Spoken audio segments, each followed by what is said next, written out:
Welcome to November's episode of Raw News Live. Today we have Jeff Lawrence, Secretary of the ACTU, with us. Thanks very much, John. It's great to be here. Great to have you, mate. And that's what Raw News is all about, discussing the issues facing workers. So let's get into the show. Jeff, today we're going to be talking about our Secure Jobs, Better Futures campaign.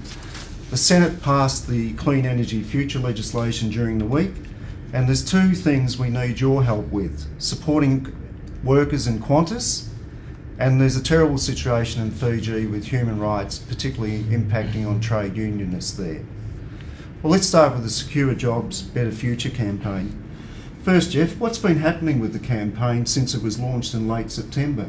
I understand there's been a series of roundtables over the last month with state TLCs and state affiliates, and that we've commissioned an independent inquiry. So if you could tell us about those couple of things. Sure, John. This is really the central campaign of the ACTU and unions, and as you've said, there's a lot that has been happening. And I know we talked about this in the last couple of episodes of the program. And it's been recognised that this is a really crucial issue. You know, there's 40% of Australian workers who are in some form of insecure employment. That high. That high, yeah. And casual employment actually has doubled in the last 25 years. So it's a growing problem, and it impacts on workers in all industries and in all walks of life, in all occupations in different ways. So, yeah, and it's an opportunity for the union movement to talk to workers and to talk to the Australian people about what work is about and what a good job is about. So that's why our objective is secure jobs, and it also relates to lots of other things that we're doing as the ACTU and unions are doing as well. So we did have a launch of the campaign. We've started roundtables, which are about the ACTU officers talking to unions and getting input. And we've also announced an inquiry, which is to be headed by the former Deputy Prime Minister, Brian Howe, right, which will be seeking input from workers and the general public and employers, for that matter, about this issue. I understand there's been a fairly immediate response to the inquiry, Jeff. I've heard that there's been over 100 submissions received from individual workers already since it opened the other day. That's right, John, and it's only just been open a week. Yeah. So I think that does show the interest. The interest is significant. I think we did intend originally to take submissions up till about the 16th of December, and we'd urge people to do that, but there's the opportunity to extend that, probably, depending upon, but based on the demand we've got so far, I think it's pretty significant. And then the inquiry will be going to various venues around Australia, so there'll be the opportunity for people to come and talk to the inquiry face to face and make further submissions and talk about their experiences. Well, that's quite an undertaking on behalf of the ACTU to be doing that, so well done.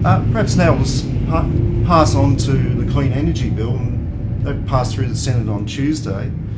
What does this mean for workers, unions and communities into the future, Jeff? Because unions had a fair bit to say about the climate change debate over the last year. Well, that's right. I mean, there's no doubt that the union movement has been at the forefront of this, because we always have thought about issues that are important to our members and the future of society. So unions and the ACTU have not just been focused on immediate issues of wages and conditions, but I think it is important for us to look at what are the things that are going to be important for the future, and particularly the future of jobs. So it's a historic occasion. Everybody knows there's been a lot of political debate on this issue in Australia for a number of years, but now it's done. I think it's very important that there's an understanding of what's been done and what it means, and it's also important to realise that the package that's actually been endorsed is just that. It is a package. It's got additional legislation which helps to restructure the economy, to support new jobs and new industries, and provide protection for people in industries now, and I think finally to ensure that the package is as equitable as possible. So there is compensation, and that compensation is actually skewered to make sure that low-income earners are protected as much as possible, and that's a particular objective we always had. Yeah, and I understand unions were very heavily involved in fighting for these packages that help various industries and also clean innovation technology into the future. Well, that's right, and existing industries, and one of the parts of the package that actually was separate in legislatively was assistance to the steel industry, for example. So it's important that we change the economy, but it's also important that we protect people as we transition. And so that's those people are union members, and the unions that have been involved have been particularly active in making sure we do that. Well, let's pass on to the Qantas dispute, and in its own way, it has commonality with what we've just been talking about in terms of jobs and the future, and also with our Secure Jobs campaign. But we had a bizarre situation where the employer, Alan Joyce, the CEO of the airline, shut down his own airline, stranded his own passengers, and then tried to blame the workforce, Jeff. And I understand you were involved in the hearings that had to be convened at very short notice to sort out his chaos. Yes, well, look, we on the Saturday night we had to make sure that the unions that were involved were communicating. We were faced with proceedings in Fair Work Australia that started at 10 p.m. on Saturday night. So we had a hook-up of the unions at 8 o'clock to 8 p.m. just to look at our strategies. So that hearing continued in the early hours of Sunday morning. We then had another meeting of the unions at 11 in the morning on Sunday, and then the hearing started again at 2 p.m. and then ultimately a decision was handed down at about 2:15 on Monday morning, I think it was by that stage. So I think look, Qantas really acted in quite an outrageous way here. I mean, it completely disproportionate to any industrial action that was actually being taken. And as has now been noted, in fact, the pilots, which are one of the unions, were really making announcements over the PA in flights, and they were wearing different coloured ties. In fact, so I'm wearing that sort of colour today, Jeff. One over there. We might make those red ties compulsory, I think, John. And I think everything that I've seen indicates the Australian people actually really understood that this was an outrageous action. It was taken without any notice to travelling public, for one thing, let alone any notice to employees. It meant that lots and lots of people were stranded all around the country. The result of it was that the federal government stepped in and made an application to terminate the industrial action and start a process with Fair Work Australia. That process, of course, is happening at the moment. So we're in this period of 21 days of negotiations.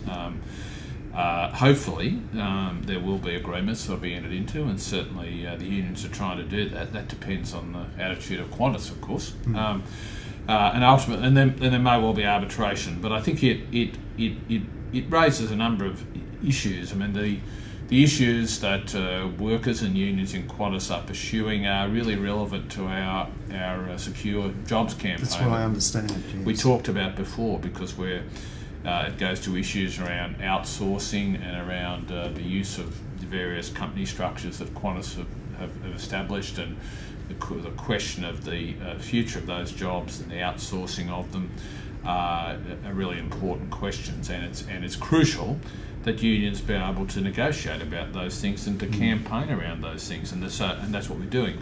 And of course, as well as that, it raises issues around the role of Fair Work Australia and around the role of arbitration in the system. Now, I think the point here is that it just needs to be equitable, and we have an example here of a very large company, of course, that's able to lock out its workers, or threaten to lock out its workers, and that gets access to Fair Work Australian arbitration when low-paid workers don't have that same access. And we'll certainly be campaigning on those issues and raising those issues with the federal government, and and it's very important that there are some changes to the industrial legislation that provide greater protection for workers. But as you say, Jeff, it certainly underscores our efforts with our Secure Jobs campaign. That's right. Yeah. That's right. And if people are wondering what they can do, we're looking for you to help get Alan Joyce returning in a fair dinkum way to the negotiating table in good faith. So send those emails in and keep the phone calls up. So visit the Your Rights at Work website to send an email to Alan Joyce. Now, in another part of the world, but very close to us, and some of us know some of the people involved here, Fiji, Jeff. Human rights in Fiji since the coups over various years have been dramatically curtailed. But in recent times we've seen particularly trade unionists being detained and arrested without any seemingly warranted charge. We've also heard of churches and other groups having their ability to assemble being restricted because of laws and decrees being implemented there by the interim regime, which is really a military dictatorship. Some of the people we've met from Fiji unions recently, one of them went back there from Perth the other week, was detained. We've heard some good news that the trade union leaders have now been released. But what's the situation in there really happening in Fiji, Jeff? Well, John, I think the important thing for people to appreciate here is that unions are an important part of a democratic society, and we see in any country where unions are attacked as a precursor to dictatorship, it tends to be one of the first steps actually taken by dictatorship, and this is an example clearly in Fiji. The two union leaders in particular, the President and the Secretary of the Fijian Trade Union Congress, are close friends of ours and representative workers. They actually attended the ACTU executive on the last occasion in July, and I've had an international meeting with the General Secretary. So both of those have been detained. Fortunately, at the moment, they appear to be free, but I'm sure there'll be continued harassment and issues.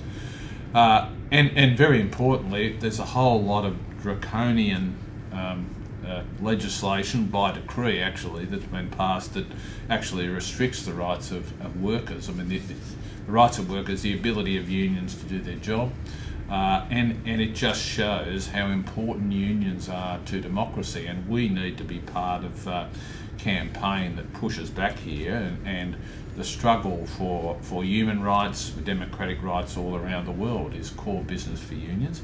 And of course Fiji is very close to us, and lots of people have visited Fiji, and so I think it's very important for people to be involved in this issue. Yes, thanks Jeff. And so we need your help to keep pressure on the regime. Help us shine a light on the real Fiji, which isn't the paradise that we read and hear about. It's a nation actually living in fear, and they need our support to stand up. And unions are part of helping workers stand up. So again, visit our Your Rights at Work website, visit the Fiji campaign page, and get involved in sending emails, and watch out for other activities that are coming up there. Well, that's all we've got time for today. Thanks for joining us today, Jeff. Thanks for having me, John. It's always a pleasure. It's been great to talk with you in this manner. And thanks everyone for joining us. Our next program is on December the 15th at 3 p.m. So until then, it's goodbye from us. It's a Christmas show, John. Christmas show. We might get an extended show, Jeff. There you go. If they have us back.